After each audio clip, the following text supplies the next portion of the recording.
Matrimandir is central to the existence of Auroville and also the spirit of Auroville. And Matrimandir is an embodiment of all what we need.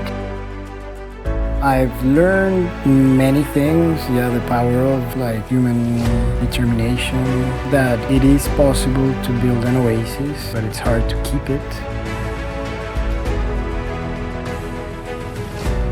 Very often we think it's only for Aurovilians. I don't want to see it like this. I see it's for the world, for all of us.